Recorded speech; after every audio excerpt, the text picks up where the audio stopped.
일단 저항이 만만치 않은 상황인데 일단 좀 그 안철수 대표가 이런 승부수를 던진 이유는 어떤 것이고 그러면 이제 이게 그 저희가 계속 최근에 여의도 동물원에서 분석해 온 것은 지방선거를 앞두고 바른정당과 그 이 국민의당의 통합이 가능할 것인가 여부에 대해서 계속 분석을 해왔잖아요.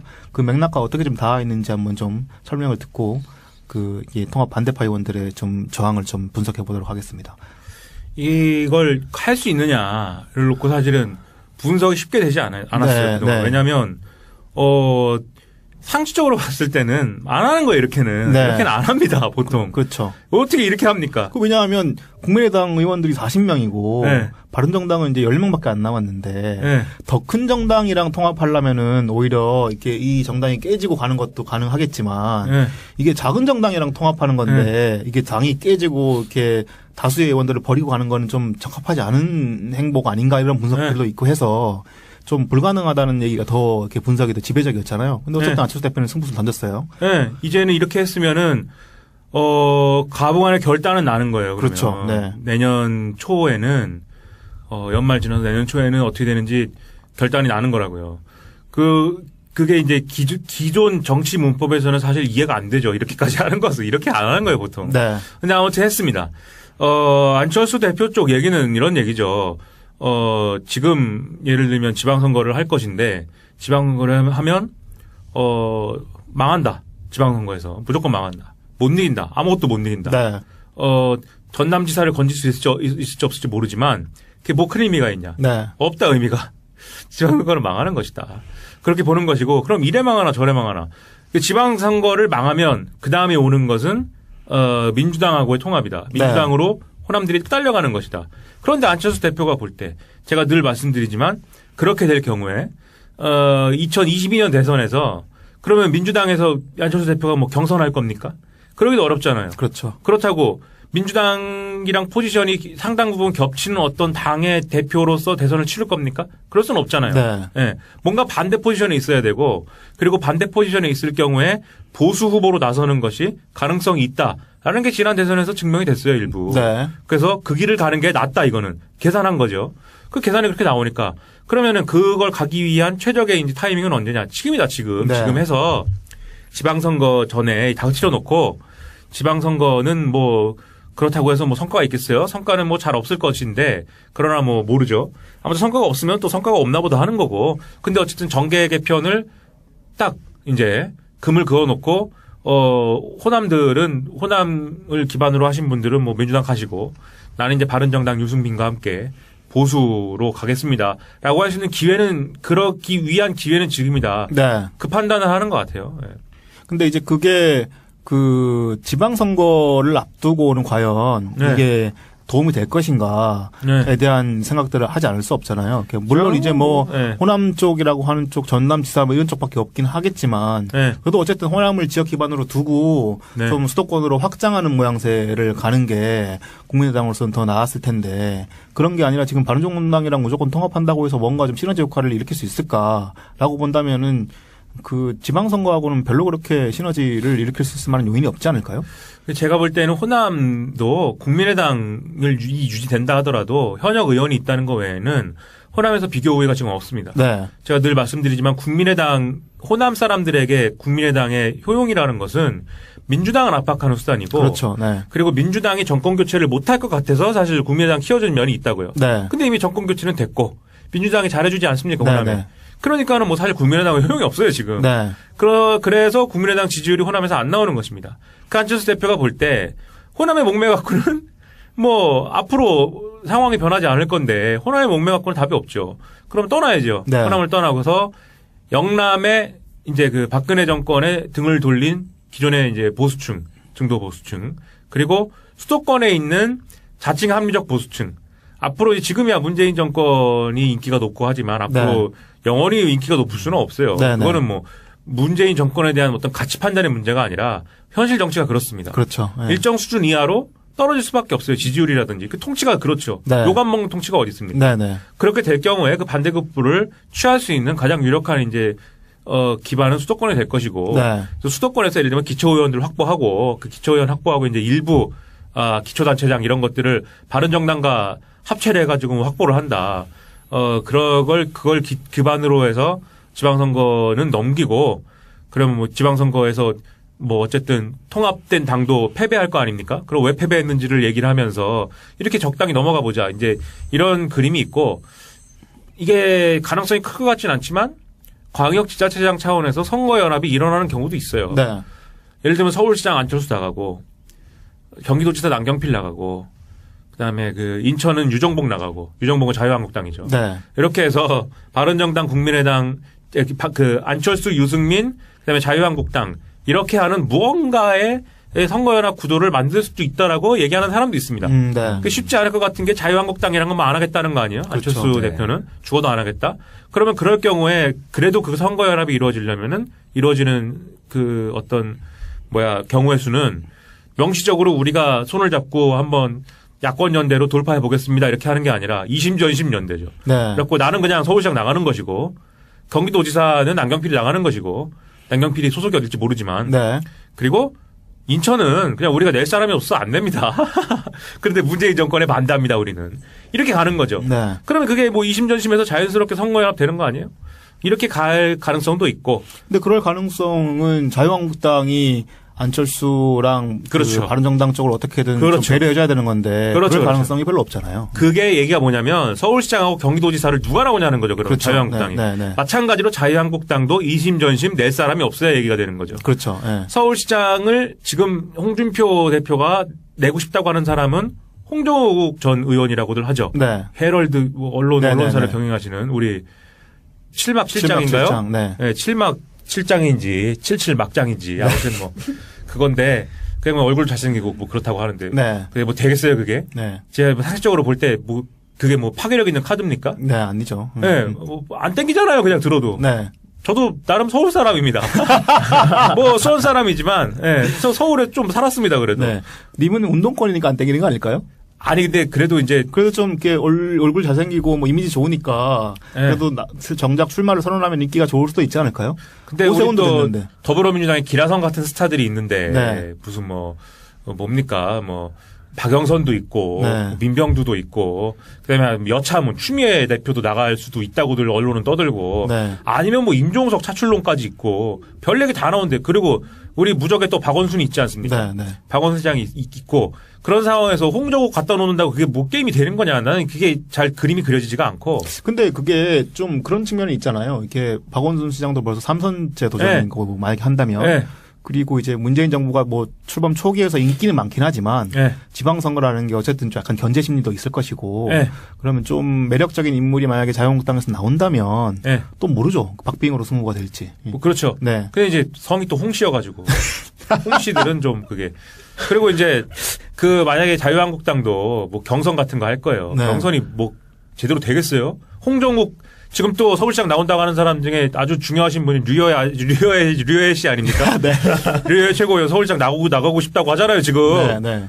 그 홍준표 대표가 네가 무슨 서울시장이냐 이래가지고 집 밟고 이래갖고 슬프다는 거 아니에요 지금. 네, 막 울고 막 울고 네. 우는 거 막 생방송하고 막. 서울시장 나가서 떨어지고 그 파워를 가지고 차기 총선에서 이해운 지역구에서 서초갑인가요? 이해운 지역구에서 붙어보겠다는 게 류여의 야심인데 네. 그 당협위원장 잘라버려가지고 네. 당무감사 해가지고 당협위원장을 쭉 물갈이하면서 홍준표 생각은 홍준표 시대를 만들 거야라는 꿈이고 그것을 뒤에서 지켜보는 김무성 입장은 홍준표가 날아가면 저건 더 내 거야 뭐 이런 거고 네, 네. 그렇게 해서 류여애가 날아가는 상황인데 뭐 서울시장 경선에 도전하고 싶을 거 아니에요? 네. 뭐 도전할 수도 있겠죠? 나경원도 도전할 수 있을 것 같고요. 네, 나경원 나오겠죠? 네. 그게 뭐 되겠어요, 경선이 그게? 웃길 거 아닙니까? 홍정욱이 거기 서갖고 뭐 되겠어요, 얘기가? 과거에 그 새누리당 시절에도 비슷한 일들이 있습니다. 네. 김황식 전 총리 이런 사람들 불러다가 그 사람이 공무원들 사이에서는 이미지 괜찮단 말이에요. 네. 호남 출신이고. 잘 해가지고 경선 해가지고 한번 키워봅시다. 개박살 났잖아요. 그렇죠. 네. 그게 이게 잘 안 돼요, 얘기가.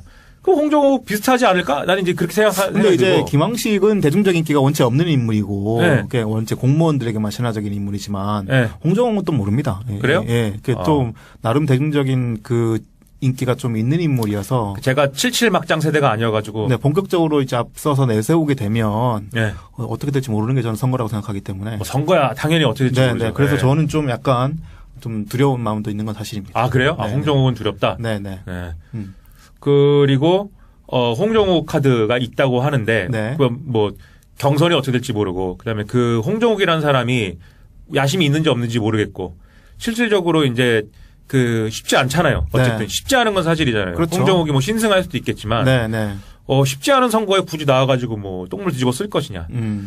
아직도 박근혜 정권에 대한 기억이 사람들한테 있는데. 아주 강하죠. 네. 그걸 뒤집어 쓰고 자유한국당 후보로 나올 거냐. 네. 모르죠, 이거. 문재인 대통령에 대한 지지율이 또 네. 민주당 지지율은 거의 뭐 5, 60%에 이르고 네. 문재인 대통령에 대한 지지율은 거의 70%를 넘는 네. 거의 80%에 육박하는 상황이기 때문에 네.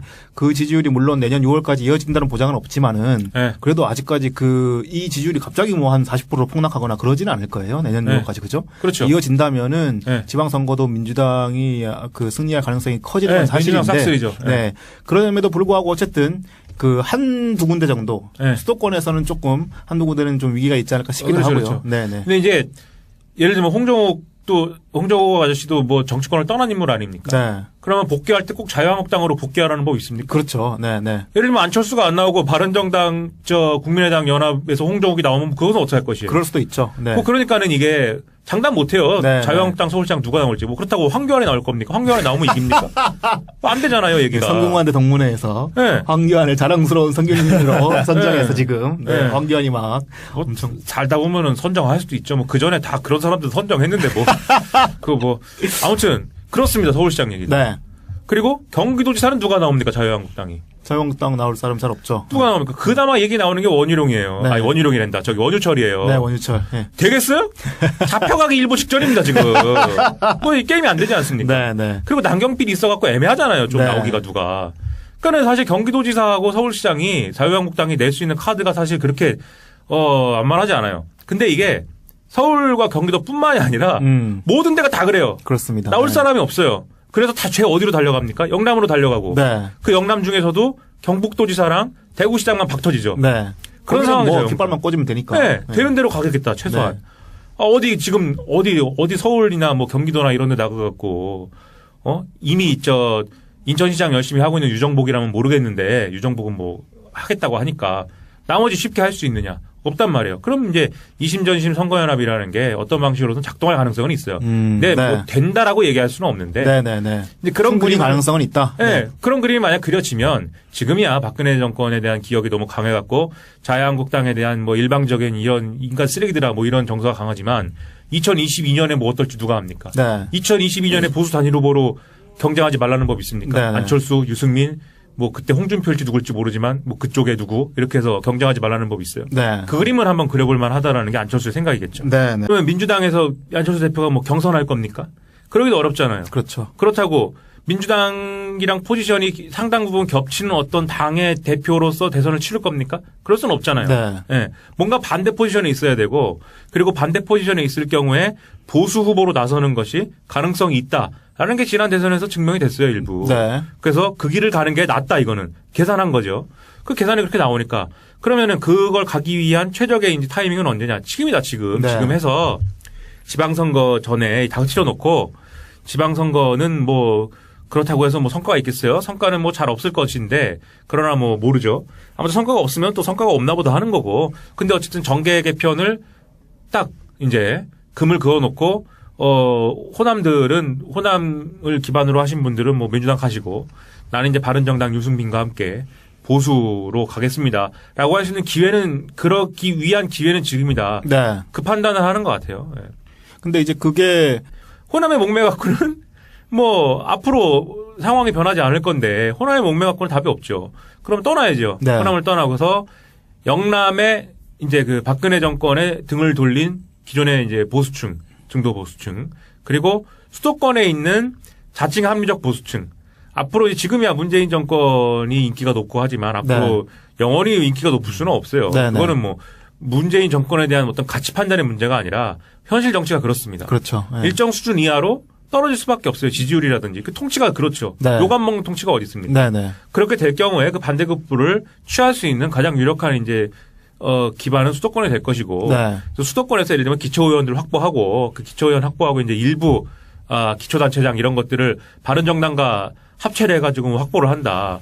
그걸 기반으로 해서 지방선거는 넘기고 그러면 뭐 지방선거에서 뭐 어쨌든 통합된 당도 패배할 거 아닙니까? 그럼 왜 패배했는지를 얘기를 하면서 그 지방선거를 앞두고는 과연 네. 이게 도움이 될 것인가에 네. 대한 생각들을 하지 않을 수 없잖아요. 물론 이제 뭐 네. 호남 쪽이라고 하는 쪽, 전남지사 뭐 이런 쪽밖에 없긴 하겠지만 네. 그래도 어쨌든 호남을 지역 기반으로 두고 네. 좀 수도권으로 확장하는 모양새를 가는 게 국민의당으로서는 더 나았을 텐데 그런 게 아니라 지금 바른정당이랑 무조건 통합한다고 해서 뭔가 좀 시너지 효과를 일으킬 수 있을까라고 본다면은 그 지방선거하고는 별로 그렇게 시너지를 일으킬 수 있을 만한 요인이 없지 않을까요?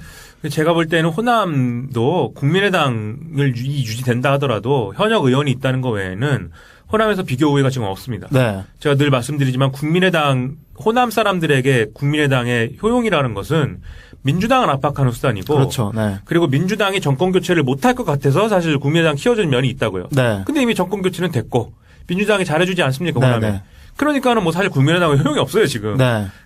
그래서 국민의당 지지율이 호남에서 안 나오는 것입니다. 그 안철수 대표가 볼 때 일단 저항이 만만치 않은 상황인데 일단 좀 그 안철수 대표가 이런 승부수를 던진 이유는 어떤 것이고 그러면 이제 이게 그 저희가 계속 최근에 여의도 동물원에서 분석해 온 것은 지방선거를 앞두고 바른정당과 그 이 국민의당의 통합이 가능할 것인가 여부에 대해서 계속 분석을 해왔잖아요. 그 맥락과 어떻게 좀 닿아 있는지 한번 좀 설명을 듣고 이 통합 반대파 의원들의 좀 저항을 좀 분석해 보도록 하겠습니다. 이걸 할 수 있느냐를 놓고 사실은 분석이 쉽게 되지 않았어요. 네. 왜냐하면 상식적으로 봤을 때는 안 하는 거예요. 이렇게는 네. 이렇게는 안 합니다. 보통 그렇죠. 어떻게 이렇게 합니까? 왜냐하면 국민의당 의원들이 40명이고 네. 바른정당은 이제 10명밖에 안 남았는데 네. 더 큰 정당이랑 통합하려면은 오히려 이렇게 이 정당이 깨지고 가는 것도 가능하겠지만 네. 이게 작은 정당이랑 통합하는 건데 이게 당이 깨지고 이렇게 다수의 의원들을 버리고 가는 거는 좀 적합하지 않은 행보가 아닌가 이런 분석들도 있고 해서 좀 불가능하다는 얘기가 더 이렇게 분석이 더 지배적이었잖아요. 근데 어쨌든 네. 안철수 대표는 승부수를 던졌어요. 네. 이제는 이렇게 했으면은 가부간의 결단은 나는 거예요. 그러면. 그렇죠. 네. 내년 초에는 연말 지나서 내년 초에는 어떻게 되는지 결단이 나는 거라고요. 그게 이제 기존 정치 문법에서는 사실 이해가 안 되죠. 이렇게까지 하는 것은 이렇게 안 하는 거예요, 보통. 네. 근데 아무튼 했습니다. 안철수 대표 쪽 얘기는 이런 얘기죠. 지금 예를 들면 지방선거를 할 것인데 지방선거를 하면 망한다. 지방선거에서 무조건 망한다. 못 이긴다. 아무것도 못 이긴다. 네. 전남지사를 건질 수 있을지 없을지 모르지만 그게 뭐 큰 의미가 있냐. 네. 없다 의미가. 지방선거는 망하는 것이다. 그렇게 보는 것이고 그럼 이래 망하나 저래 망하나. 지방선거를 망하면 그 다음에 오는 것은 민주당하고의 통합이다. 민주당으로 호남들이 딸려가는 것이다. 그런데 안철수 대표가 볼 때 제가 늘 말씀드리지만 그렇게 될 경우에 2022년 대선에서